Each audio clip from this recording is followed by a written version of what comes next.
মনসুর সাহেবের ব্যক্তিগত আক্রোশের কারণে আমাদের ৭৮ লক্ষ গ্রাহককে আমাদেরকে পথে বসিয়েছেন। কাপড়ের কাপড় পরে আছি ভাই, এখানে কোনো তামসা করতে আসি নাই। প্রতিবাদ করতেছি, আগামীতে আপনাকে টেনে হয়েছে নামানোর ব্যবস্থা করা হবে। আমরা সবাই জানি আমরা এই 5টা ব্যাংক মার্জারকৃত সমজ ইসলামে মার্জার না করার আগে আমরা ব্যাংকে টাকাগুলি রাখছিলাম, এখানে যার যার মতো করে রাখছিলাম, যার যার হিসাবে রাখছিলাম। কিন্তু এই 5ই আগস্টের পরে 1 মাস যাবৎ ব্যাংক স্বাভাবিক ছিল, কোনো অসুবিধা ছিল না। কিন্তু সাবেক গভর্নর মনসুর তার ডালোয়া বক্তব্যের কারণে আজকে আমাদের ব্যাংকের এই অবস্থা।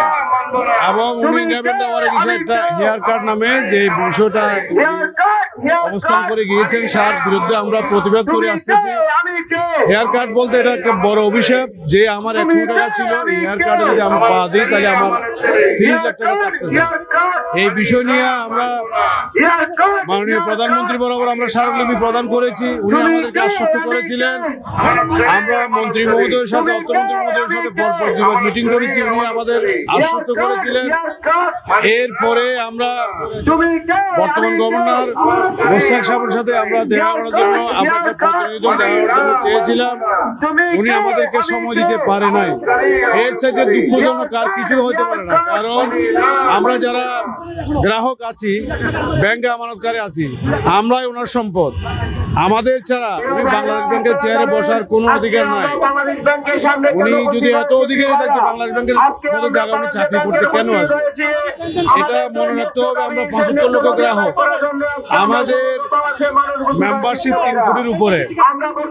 যদি রাস্তায় 10,000 মানুষ নিয়ে গুন্ডামি করে কোনো অধিকার আদায় করতে পারে, তাহলে আমরা 75 লক্ষ গ্রাহকের আন্ডারে আমরা 3 কোটি মানুষ আছি। আমরা যদি রাস্তায় একসাথে নামি, সেদিন কি হবে সেটা আপনি একটু ভাবে দেখছেন? দয়া করে অতি তাড়াতাড়ি আপনি আমার সর্বপ্রথম হেয়ার কাট বাতিল করুন। বাতিল করার পরে আমরা আমানতকারী যারা আছি, আমরাই আপনাকে দিক নির্দেশনা দিব, আমরাই আপনাকে পরামর্শ দিব ব্যাংক কিভাবে চলবে। আপনি আজকে যদি হেয়ার কাট উদ্বোধনের ঘোষণা দেন, কালকে থেকে এই সম্মিলিত ইসলাম ব্যাংক ঘুরে দাঁড়াবে, এটাই কনফার্ম। আর আপনি হেয়ার কাট রেখে আশা করতে পারেন যে আমাদের কাছ থেকে, গ্রাহকদের কাছ থেকে, নতুন গ্রাহকদের কাছে আপনি ডিপোজিট পাবেন, আমানত পাবেন, এটা মিথ্যা কথা। 200-র বেশি সার্ভিস ও ফিচারে লেনদেনের সব বিকাশ অ্যাপে সম্ভব। দয়া করে আমাদের এই হেয়ার কাট বাতিল করুন এবং আমাদের ব্যাংকিং সেক্টর সুশৃঙ্খল করুন, এবং আমরা যারা আমানতকারী আছে আমাদের কাছে জবাবদিহি করুন। আপনি যতক্ষণ পর্যন্ত আমানতকারীদের পাশে আসবেন না, ততক্ষণ পর্যন্ত আপনি ওই মধুর মসনদে বসতে পারবেন না। আজকে প্রতিবাদ করতেছি, আগামীতে আপনাকে টেনে হয়েছে নামানোর ব্যবস্থা করা হবে। 5 ব্যাংকে আমাদের লেনদেন আছে, এটা আমি আপনাদের মিডিয়ার মাধ্যমে বলবো, আপনারা সঠিক এটা তুলে ধরবেন। আমরা এখানে কোনো বিক্রি চাচ্ছি না, কোনো সাহায্য চাচ্ছি না। আমাদের ঘাম ঝরানো টাকা আমরা ফেরত চাচ্ছি। এটা মূল বিষয় হলো, বিগত অন্তর্বর্তীকালীন সরকারের সময় মনসুর সাহেবকে নিয়োগ দেওয়া হয়েছিল সাবেক গভর্নর। ওনার ব্যক্তিগত আক্রোশ সালাম এবং অন্যান্য ব্যাংকের সাথে ব্যক্তিগত আক্রোশ ছিল যখন উনি ব্র্যাক ব্যাংকে ছিলেন। ওনার ব্যক্তিগত আক্রোশের কারণে যখন একটি সরকার চলে যায়, তখন সালামের উপর বিভিন্নভাবে চাপ সৃষ্টি করে ওনার ব্যাংকগুলো কেড়ে নিয়ে, ওনার ব্যাংক সরকার চলে যাওয়ার পরও ওনার ব্যাংকগুলো ছিল, সচল ছিল। এই মনসুর সাহেবের ব্যক্তিগত আক্রোশের কারণে আমাদের ৭৮ লক্ষ গ্রাহককে আমাদেরকে পথে বসিয়েছেন। মনসুর সাহেব শুধু ব্যক্তিগত আক্রোশে, ওটা আমরা মানি না।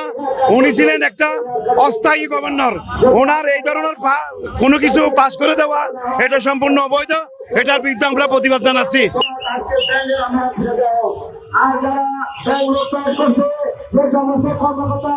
এই টাকার জন্য এর আগে বাংলাদেশ ব্যাংকে আমরা এসেছিলাম, মানববন্ধন করেছে, এটা আপনারা দেখেছেন।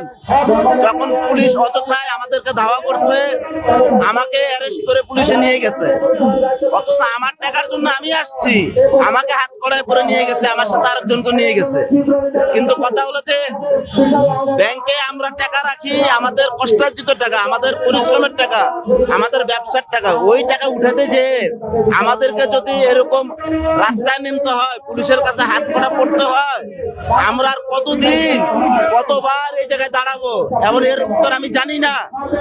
আমরা আপনার মাধ্যমে বাংলাদেশ ব্যাংকের গভর্নর সাহেবকে বলতে চাই, এবং সেই সাথে এখন বাংলাদেশের মসনদে আসীন আছেন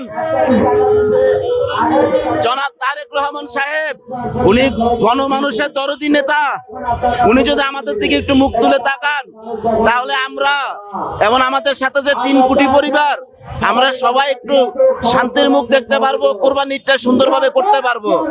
আমরা রোজার ঈদ করতে পারি নাই। রমজানের ওই রোজার শেষে আমাদের জন্য আসছে কান্নার ঈদ। আমরা জানি না আমরা কি করব। আমরা তো মরার মতো, এই জন্য কাপড়ের কাপড় পরে আছি ভাই।